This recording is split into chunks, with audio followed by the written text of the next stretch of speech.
We're speaking with Robert L. Smith. He is director of the Navy's Small Business Innovative Research. SBIR, SBIR, has lots of names. Refresh us on what it does. Well, the SBIR, Small Business Innovation Research Program, congressionally directed program, where 3.2% of the federal R&D must go to a small business doing the research. So our job is to help find those small businesses, help them understand how to work with the Navy, and watch that technology mature and watch them all become millionaires in 5 to 7 years. And this is something that just didn't start in the last couple of years with the advent of the infatuation with Silicon Valley. We've been at this a long time. 1982 is when the program first came into being. DoD has a little over $1 billion in the SBIR program. So if you want to do the reverse math of 3.2% of the extramural becomes $1 billion program, you can see it's actually a small number and a large number is still a very impactful program. And how does it work? I mean, each year you have a kind of blueprint for where the investments will go. I think that's the RI fund, the Research Innovation Fund. Well, we normally wait to see what gets appropriated because it's appropriated funds. It's usually, in this case, in FY18, it's a little under $400 million for the Navy. Our acquisition commands are always thinking about where's my technical challenge? Where can I scope an effort to where a small business can bring an innovative solution to it? It's also a place for the Navy to say, you know what? For a couple $100,000, I can take a bet. You know, just like a venture capitalist, I can take a bet that this little company, these two ladies in the garage, have the solution that I can't solve today, and they do. Now, do these tend to be science or engineering or manufacturing? What are some of the challenges in terms of economic domain, let's say? Both. So normally it will be it'll be some science sometimes, but most of the time it's going to be applied research. How can I make my current system better, faster, cheaper? I haven't been able to solve this problem when it comes to detecting where the enemy is. So it's usually scoped to work. How can I fix that component within a system, within a platform, to do better things? Give us some examples of recent things that have come out of the SBIR that have been operationalized. One of the ones that comes to fruition is what we call push-to-bush, which is an anti-torpedo torpedo on our carriers. Anti-torpedo torpedo. Okay. So basically, it's the system protect carrier. That was it's like underwater missile defense almost. Sort of. That was 6 small SBIR companies, each working on the detect to the launch capability all together to quickly get that in the fleet. So we got it there in 3 years versus 5, 7, 10 years. Now that's a lot of technologies to detect and to launch. I mean, there's mechanics, yes. There's probably radar or sonar or whatever it might be, mathematic processing. Who does the integration of all of that? Usually you'll find that's one of the other partners we have to work with will be that prime contractor, whoever has that combat system overall, who's going to integrate, like you said, all of this information into the combat center so they can make a decision with the human in the loop is when do I launch this capability? How does it launch? So yeah, it's all the partners have to work together to get to that end state. Got it. All right, we're speaking with Robert L. Smith. He's director of the Navy's Small Business Innovative Research. And when you come up with the yearly priorities for that, in this case, $400 million, how do you do that? What you don't see up front on this year, so it's $400 million, the really upstream process is about a 2-year inculcation of what is my demand, working it through, articulating what.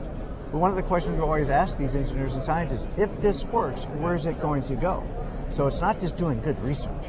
It's going to do great research that's going to get into the hands of a warfighter. And usually it's about 2 years worth of working through shaping the topic, the demand signal that gets into a procurement announcement, achievable by them. There's always a prioritization because there's never enough money to do everything. So even what you see on the street in that solicitation is probably only half of what we'd want if we had unlimited funds. But it's an effort of all of Navy to come up with these top priorities Absolutely. that can be addressed. Every one of my communities play into it. Every one of the systems commands, from folks building airplanes to those building submarines, to unmanned air vehicles, to unmanned surface vehicles, to autonomous underwater vehicles. You name it, SBIR is working on it. And what are some of the top priorities for the coming fiscal? And understand that you just got your appropriation. You may not even have it in the accounts yet. When companies ask me that, I go, I don't know. because it will run the gamut of every platform we have out there. It will change on a dime depending on what the bad guy does, because they sort of get a vote on what's important to the Navy. But normally you'll find it related to the current systems being procured or developed, Joint Strike Fighter, but it might also be the next system coming after the Joint Strike Fighter. So we work across the continuum of today's challenges and tomorrow's challenges. And on a given year, how many companies would be on the receiving end of these are grants or contracts? Contracts. There'll be contracts, usually about 700 companies. Wow, is it the same 700 or do you have a lot of turnover? We usually have about 40% turnover. So these are companies coming new into this. New coming into it. Haven't worked with the Navy before, and part of the purpose of the program is help teach those new folks, those non-traditional performers, how to work with the Navy, how to work through the system, how to navigate the federal acquisition regulations. Sure, yeah. Because just not having a good technology is not good enough. You've got to work through the rest of the challenges. We like procurement system for one thing. Well, part of it is getting the innovation. Sometimes is not the technology; it's working through the system in a smart way, in a faster way.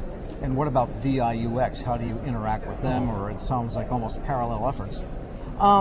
Complementary efforts, I'd put it that way. They tend to be focused only on those folks in Silicon Valley, which is great for software, and we need it. We work with all of the industries, all of our systems to work there. There are models that we adapt from DIUX, but theirs is not the only solution to the problem. Actually, in many cases, they're looking at our models to see what they can adopt and use. And during the Sea Air Space Exposition, you had a forum, an annual forum. What happens there? Well, the forum for SBIR S2TR transition is exactly that. We take all of our Phase 2 awardees in the Navy, they put them through basically a 9-month crash course on how to work with the Navy.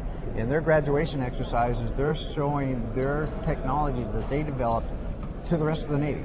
So you have these small businesses, and I like to say it's kind of like, here's the graduate school class. Now they can go downstairs and see what happens when you get your PhD, and they see what it means to become a prime contractor. So I guess seeing all of this activity over the years gives you faith in the quality of American science and engineering. Oh, absolutely. I love going out and talking to these people, how innovative, how energetic they are, how dedicated they are to doing good things for our warfighters.